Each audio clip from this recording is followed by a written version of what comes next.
नमस्कार।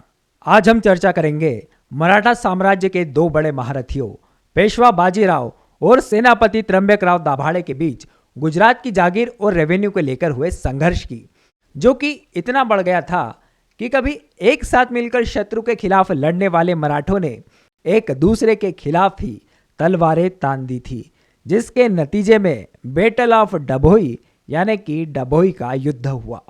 हम साथ ही जानेंगे कि छत्रपति शाहू जी महाराज ने इस अंतर युद्ध को रोकने के लिए क्या प्रयास किए थे और इस युद्ध में ऐसा क्या हुआ था कि पंत प्रधान बाजीराव को सेनापति त्र्यंबकराव दाभाड़े की माता उमाबाई साहेब के चरणों में शीश झुकाना पड़ा। छत्रपति शाहू जी ने पेशवा बालाजी विश्वनाथ की मृत्यु के बाद बालाजी विश्वनाथ के ही बड़े बेटे बाजीराव को पेशवा यानी कि पंडित प्रधान या पंत प्रधान बनाया, क्योंकि पेशवा बालाजी विश्वनाथ ने अपने अंतिम समय में छत्रपति शाहू से स्वयं के बेटे बाजीराव को अगला पेशवा बनाने की इच्छा प्रकट की थी, जिसे छत्रपति शाहू ने पेशवा बालाजी द्वारा किए गए बेहतरीन कामों को ध्यान में रखते हुए मंजूरी दे दी थी। अब पेशवा के पद पर आसीन हुए बाजीराव जी की उम्र उस समय मात्र 20 वर्ष की थी, पर युवा पेशवा बहुत जल्दी ही पंत प्रधान के पद की जिम्मेदारियों और शक्तियों को समझ लिया था, क्योंकि उन्हें अपने पिता के साथ काम करने का अनुभव जो था। बाजीराव की तासीर एक योद्धा की थी, एक ऐसे योद्धा की जो कि मराठा स्वराज्य यानी हिंदू पातशाही को पूरे भारत में कायम करना चाहता था।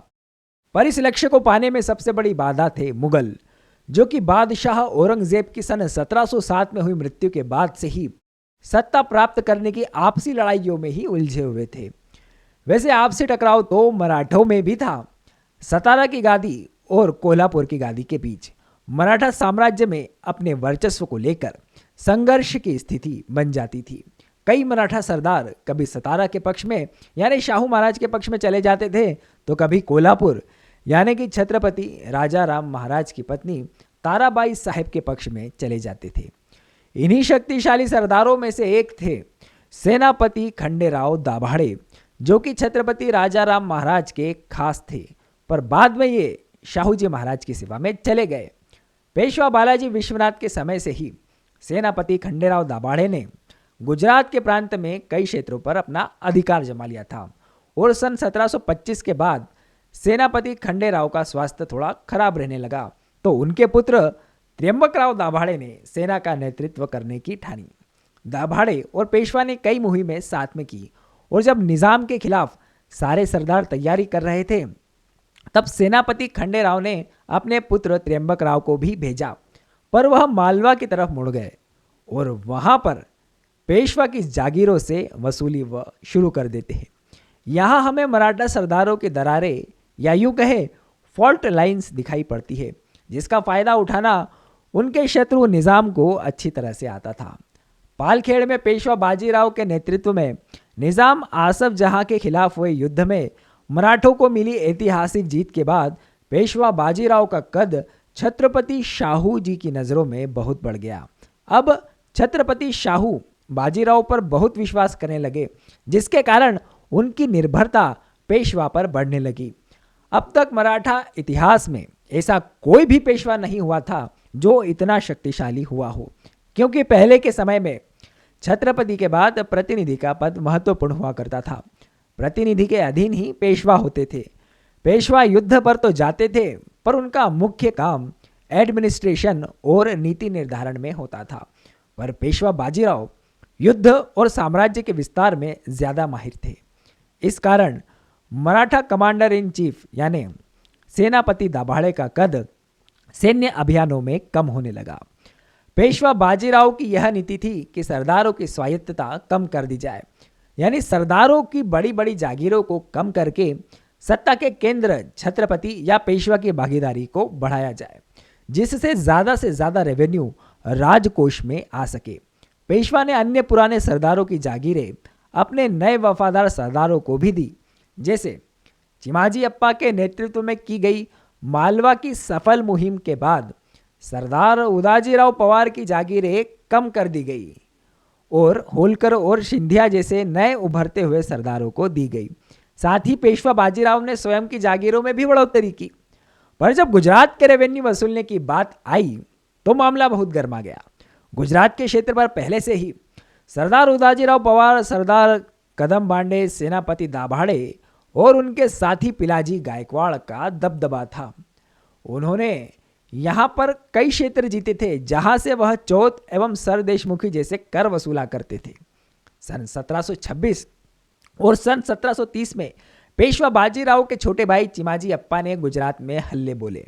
इस दौरान मुगलों की तरफ से गुजरात में बिठाए गए सर बुलंद खान, जो कि बस नाम के ही सूबेदार थे, उसने चिमाजी अप्पा से एक संधि की जिसके कारण गुजरात से चौथ वसूल करने का अधिकार पेशवा को मिल गया। इस कारण दाभाड़े, पवार, गायकवाड़ और बांडे जैसे पुराने सरदार पेशवा के प्रति आक्रोशित हो गए। इसके पहले भी नासिक और कोंकण के क्षेत्र जैसे रामनगर और जवाहर को लेकर सेनापति दाभाड़े और भट्ट पेशवा परिवार का विवाद था। अब मराठा साम्राज्य में उत्पन्न हुए इस विवाद के शांतिपूर्वक निपटारे के लिए छत्रपति शाहू ने दाभाड़े के गढ़ कहे जाने वाले तड़ेगांव में अपने दूत भेजे और सतारा आकर पेशवा के साथ छत्रपति के सामने बैठकर इस मसले को बातचीत से हल करने का निमंत्रण सेनापति दाभाड़े को दिया। पर अफसोस ऐसा कभी हो नहीं पाया। सन 1729 में सेनापति खंडेराव दाभाड़े की मृत्यु के बाद उनके बड़े बेटे त्र्यंबकराव दाभाड़े को सेनापति बना दिया जाता है। सेनापति त्र्यंबकराव दाभाड़े भी बहुत वीर योद्धा थे। युद्ध के मैदान का उन्हें अच्छा खासा अनुभव था।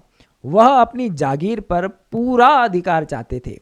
अब सेनापति दाभाड़े और पेशवा बाजीराव के बीच टकराव साफ दिखाई देने लगा था। दोस्तों, अब यहाँ पेशवा बाजीराव ने त्र्यंबकराव दाभाड़े की शक्ति को कम करने के लिए उनको समर्थन देने वाले कई सरदारों को मोकासा यानी वसूली गई चौथ में से हिस्सा और जागीरें देकर तोड़ना शुरू कर दिया था। अब एक पेशवा विरोधी खेमा भी बनने लगा था जिसमें सरदार उदाजीराव पवार, सरदार आनंदराव पवार, सरदार कंथाजी कदम बांडे और गायकवाड़ जैसे बड़े सरदार भी सम्मिलित हुए। जब इस बात की खबर निजाम को लगी तो उसने इस मौके को बाजीराव से मिली पालखेड़ की हार का हिसाब चुकाने का सुनहरा अवसर समझा। उसने पेशवा विरोधी खेमे को सैन्य मदद भेजने का प्रस्ताव दिया। निजाम के बाद मोहम्मद खान बंगश जैसा मुगल सरदार भी पेशवा विरोधी खेमे का हिस्सा बन गया। पेशवा बाजीराव और चिमाजी अप्पा ने भी सेना इकट्ठा कर अपने सरदारों सहित गुजरात की ओर कूच कर दी। अब निजाम, जो कि पहले भी सतारा और कोल्हापुर की आपसी लड़ाई का फायदा उठाना चाहता था, वह यहाँ भी मराठों की आपसी लड़ाई की इस आग में घी डालने का काम कर रहा था। अपने सबसे बड़े दुश्मन बाजीराव को कमज़ोर करना तो वह चाहता ही था। साथ ही दिल्ली का मुगल बादशाह भी बाजीराव की बढ़ती हुई ताकत को कम करना चाहता था। यह दोनों ही मराठों के सबसे बड़े दुश्मन थे। बाजीराव के खिलाफ इनसे मदद मिलने के कारण बाजीराव विरोधी धड़े की छत्रपति और सामान्य मराठा जनता की नज़रों में इज्जत कम हो गई और बाजीराव के प्रति सहानुभूति बढ़ गई। अब यहाँ छत्रपति शाहू ने सेनापति त्र्यंबकराव दाभाड़े को यह लिखा कि तुम्हें यह शोभा नहीं देता कि तुम दूसरों की सहायता लेकर राज्य को हानि पहुंचाओ। यह विश्वासघात है और तुम यह जानते हो कि इसका परिणाम क्या होगा। और साथ ही छत्रपति शाहू ने बाजीराव को भी यह लिखा कि चिमाजी को दिया गया गुजरात का आधा भाग वापस लेकर सेनापति त्र्यंबकराव दाभाड़े को दे दिया गया है। आपको उनके प्रांत में हस्तक्षेप नहीं करना चाहिए। पर अब तक बहुत देर हो चुकी थी। अब युद्ध ही फैसला करेगा कि सेनापति और पेशवा में से किसका पलड़ा भारी है। अब मुगलों द्वारा सूबेदार मोहम्मद खान बंगश को पेशवा के खेमे को नर्मदा पार करने से रोकने के लिए भेजा गया और बंगश यहाँ अहमद खान को सरदार मल्हार राव होलकर को धार की तरफ से आगे बढ़ने से रोकने के लिए भेजता है। बंगश और निजाम की मुलाकात 26 मार्च 1731 के आसपास मालवा के मांडू में होती है। यह दोनों जब बाजीराव के खिलाफ रणनीति बना रहे थे, इसी दौरान पेशवा बाजीराव तेजी से गुजरात की सीमा तक पहुंच जाते हैं। अब बाजीराव और दाभाड़े की सेना एक दूसरे के बहुत आसपास पहुंच चुकी थी। अगर दोनों पक्षों की सैन्य ताकत को देखा जाए तो सेनापति दाभाड़े के पास लगभग 35,000 के आसपास सैनिक थे, जबकि बाजीराव के पास लगभग 25,000 के करीब सैनिक थे। बाजीराव सावली पहुंचकर पिलाजी गायकवाड़ के गढ़ वडोदरा को घेर लेते हैं।